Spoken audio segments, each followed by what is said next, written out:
Hey guys, this is Mark here and welcome back to my channel. I've been using the OnePlus 11 for almost a week already. As you have seen from the title, if you are a die-hard OnePlus fan, I urge you to stop watching. But if you are considering getting the OnePlus 11 and you are still undecisive, well, please stay because I have a lot to say about this phone.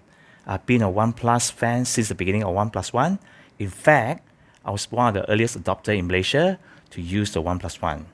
But this time, I really need to voice it out.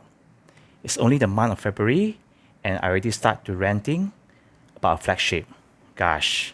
So, if you guys are ready, brace the impact. If you look at the design of the OnePlus 11, curved back with a slightly curved screen. Honestly, it's quite comfortable to hold with one hand, even though the 11 has a huge footprint.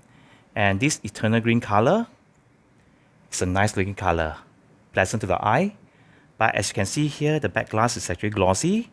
So it's a fingerprint magnet, but nothing that you cannot solve. Just wipe it regularly or just slap it with a case. Now, here's the interesting part, the camera design. You either love it or hate it. As for me, it kind of just normal, nothing that wow me. It's like OnePlus designer was taking a break and they just hire someone amateur or part-timer to fill in the job. The rounded camera is okay, but the bit of a metal plate here and here that flush into the rounded camera is weird to me, at least. I actually prefer the design on the Vivo X90 Pro. It looks more elegant. Well, you might say that OnePlus wanted to be brave and adventurous with different design, and I have nothing to argue with that. It has been almost 9 years since OnePlus launched their first OnePlus One, but along the way, they lost their identity. Would you have known that this is a OnePlus phone if I have covered the logo and you only seen this for the first time?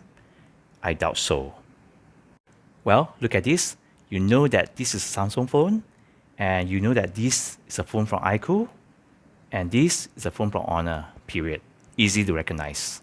Moving on to the frame of this phone, it's totally made of aluminum frame with a thickness of 8.5mm and the weight is 205 grams. The alert slider, which is one of the OnePlus important identity since the OnePlus 3, is finally back. This is the part that OnePlus fans really love all this year, so please don't take it away again. Like you did for the OnePlus 10T. One more thing that disappointed me is the OnePlus 11 body only rated IP64, meaning this phone is only protected from total dust ingress and water spray only. Even the Xiaomi 13 that I bought last month with a much lower price also support IP68, meaning it can go down water up to 1.5 meter for 30 minutes. So this is actually a significant difference. What a huge bummer. The display is 6.7-inch AMOLED with 1440p resolution, 120Hz refresh rate, LTPO3 display. So it means that you are getting variable refresh rate, which help in saving battery life. And the screen actually supports Dolby Vision and HDR10+. To be honest, the screen looks great. Vibrant colors, which is good for content. As for the maximum peak brightness, it can only go up to 1300 nits, which is so much lower than the competition. Xiaomi 13 maximum brightness is 1900 nits. iQOO 11 maximum brightness is 1800 nits. 1300 nits on the OnePlus 11 is so 2020. Even my S20 Ultra from the year 2020 has 1400 nits of maximum brightness. Perhaps under bright sunlight, the OnePlus 11 screen has no issue to be read, but seriously I would prefer to have the maximum brightness that I can have, so it's easier to read under the sun. The OnePlus 11 is powered by the latest Snapdragon 8 Gen 2 processor. Day-to-day tasks I didn't face any hiccups. Even heavy gaming runs smooth, consistent with other Snapdragon 8 Gen 2 phones that I have right now, like the iQOO 11 and Xiaomi 13.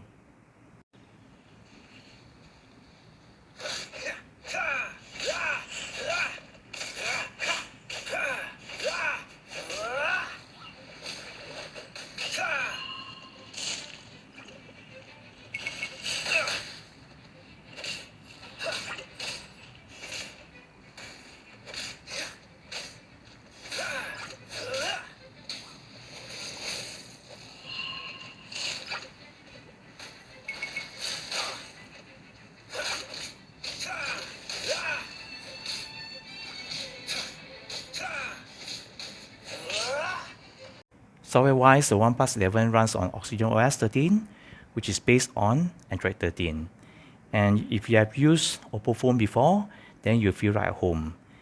And the Oxygen OS on this phone is no longer clean and light like it used to be in the old days, which is similar to the Google Pixel stock Android. The notification shade is different, the app menu is different, the app icon also different. I really miss the old OnePlus, to be honest. I have here the 2018 OnePlus 6, which is still running Android 10, Oxygen OS 10. During that time, the OS still have stock Android feeling. And it's super light and smooth, although the display is only 60Hz refresh rate. I'm pretty sure that long-term OnePlus user will know what I mean. Even there are some parts of the Oxygen OS is really implemented. For example, you can't swipe to the app menu if you swipe the Google Assistant search bar. Other parts, no issue. I didn't have any issue with the other phone. You can just swipe anywhere to go into app menu. iQOO 11, no issue.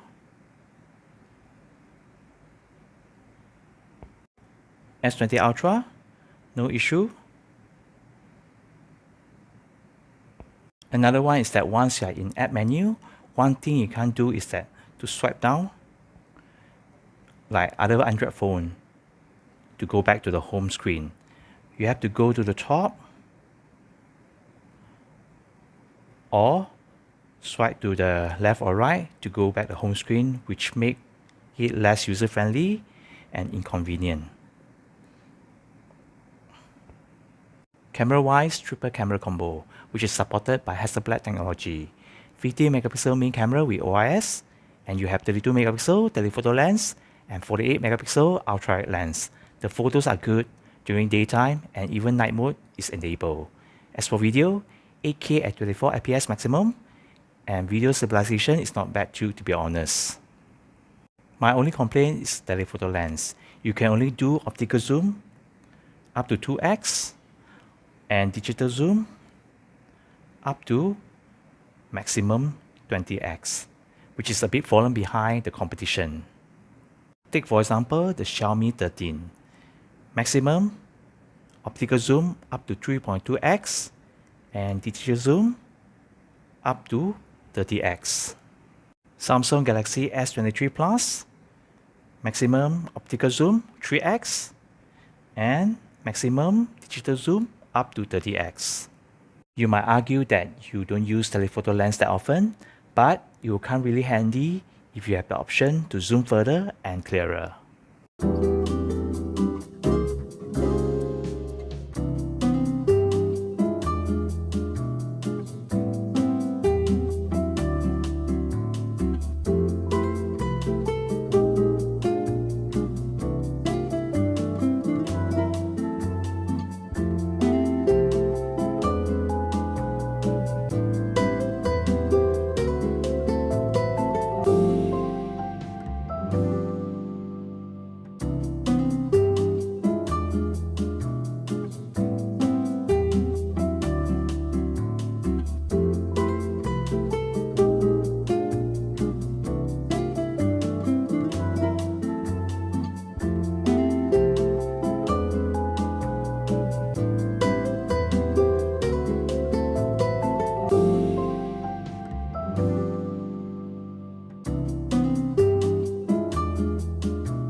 Battery wise, 5000 mAh battery capacity.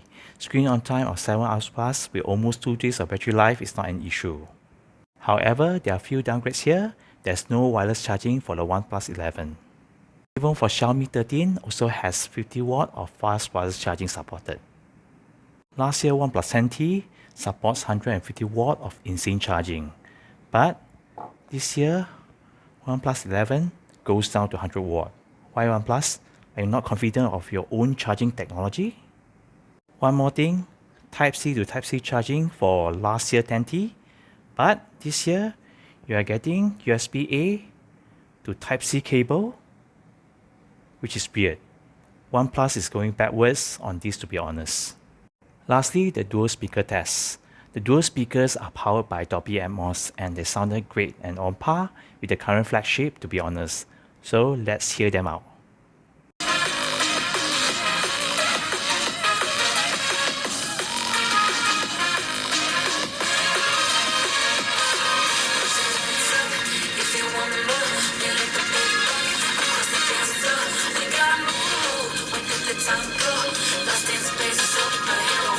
So there you go guys, my honest review on the latest OnePlus 11. It's selling at 3299 ringgit and 3599 ringgit for the respective 128GB and 256GB. I'm a long-term OnePlus fan, which I have been using the very first OnePlus One since the beginning. My honest advice is just keep the OnePlus 11 and wait for the next offering, or consider other alternatives. Do let me know if you have a question. Until then, take care and stay safe. Peace guys.